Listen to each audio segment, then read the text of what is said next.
And a good day, everybody. John Henderson, Pierre, the Beverage Ramble, back again with you. Today, we're looking at Terrapin Hoppin Bubbly Brut IPA. Brewed in collaboration with Miller High Life. So, champagne and beers. Interesting. Let's see what it's about. As they say, 6.5% ABV. Sorry about that. Gets a 84 score on Beer Advocate, which is very good.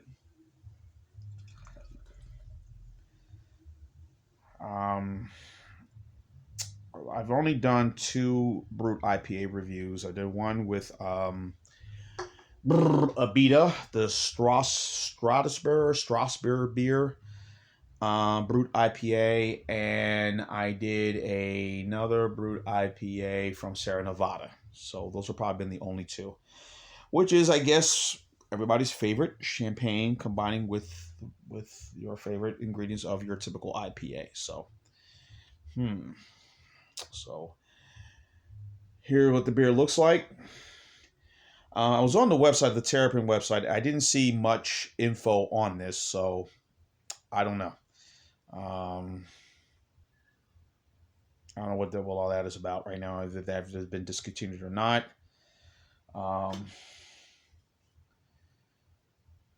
This beer is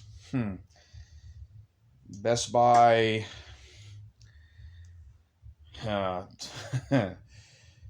Best Buy November 2020. So yeah, this is a bit old, folks. Anyway, yeah, I'm wondering why I'm sipping on this. Yeah, so everything's about fresh beer, but hey, I saw this, I said let me go ahead and try this. So yeah, fresh beer is important, folks. Yes, it is. November 2020. Anyway, it was 65 cents for the can. So I didn't look under the can, folks. So okay, sue me. So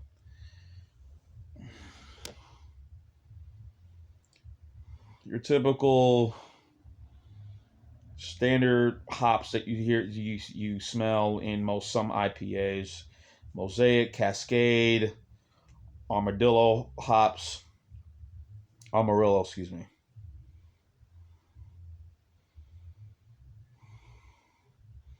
It has kind of a very sugar, maybe some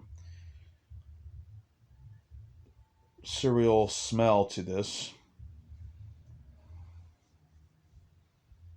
That's what I'm getting, but it smells like a champagne. I don't know if they combine some of the same hoppiness or forwardness that you have in Miller High Life. Possibly.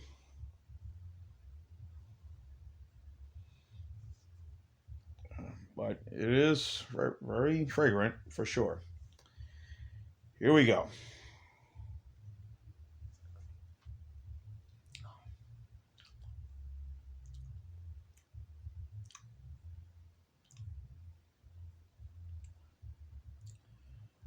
The hop presence is there.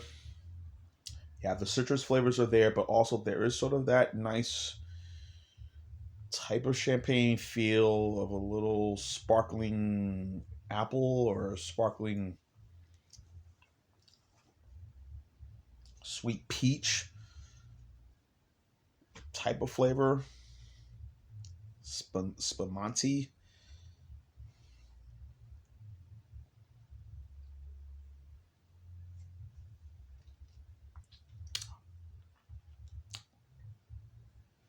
Hey, it's it's holding its own.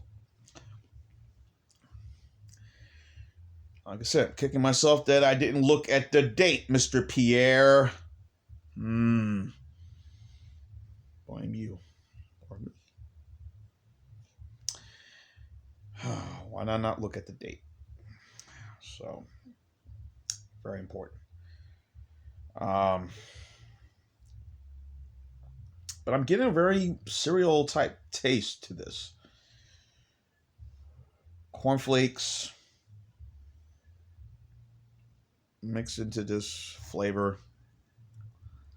If you're just snacking on cornflakes, we've all have. I'm guilty.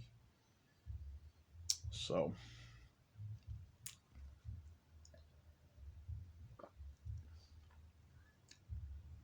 you know,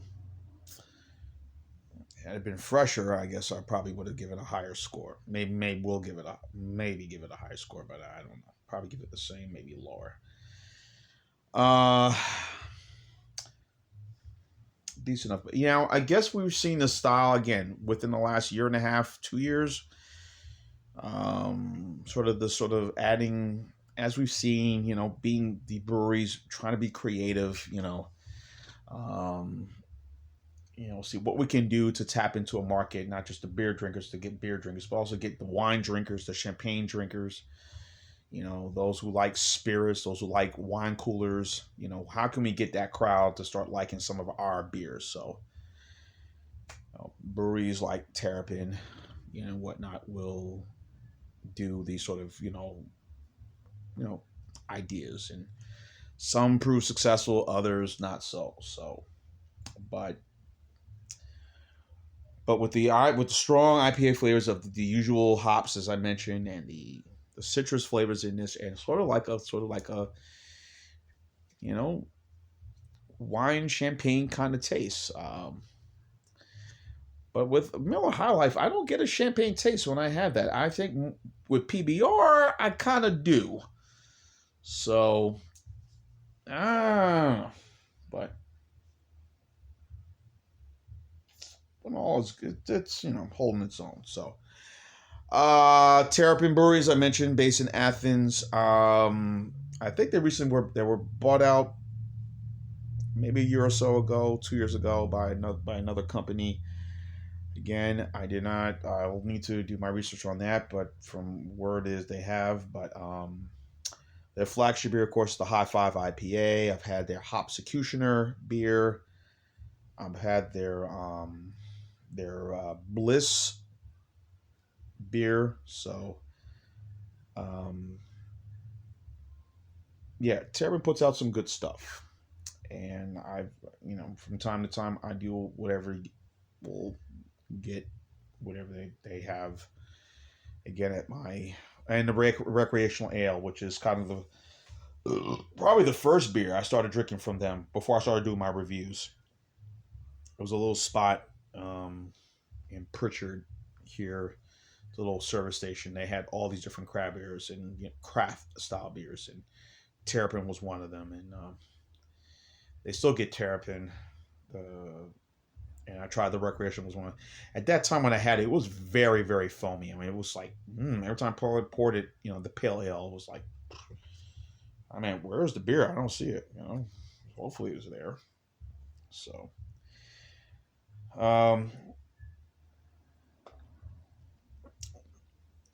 with his collaboration with Miller High Life, I guess. I don't know if this beer has been discontinued. Again, I looked at the website. I didn't see any info on it, so I'm guessing it's pretty much adios. Again, November of 2020. So something's telling me that this beer is probably not in rotation. So anyway, but I figured I'd go ahead and try it, hey, review it. So as I say, hey, in my videos, hey, I review this beer, Yay.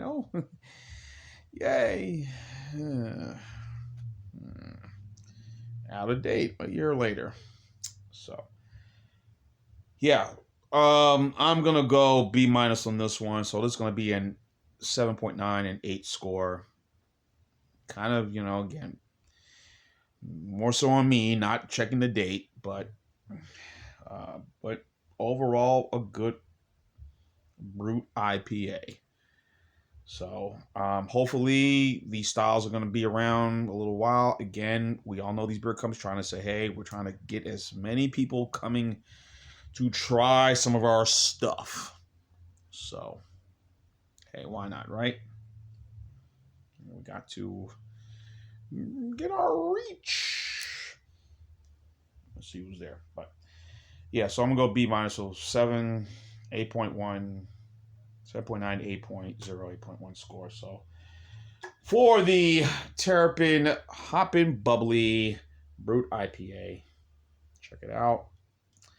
Hopefully you check the date, is make sure it's fresh. Don't be like me. Sean Henderson Pierre, the Beverage Ramble. And keep on watching. As always, cheers, live, laugh, and love. Brut IPA. Hoppin' Bubbly. Hey.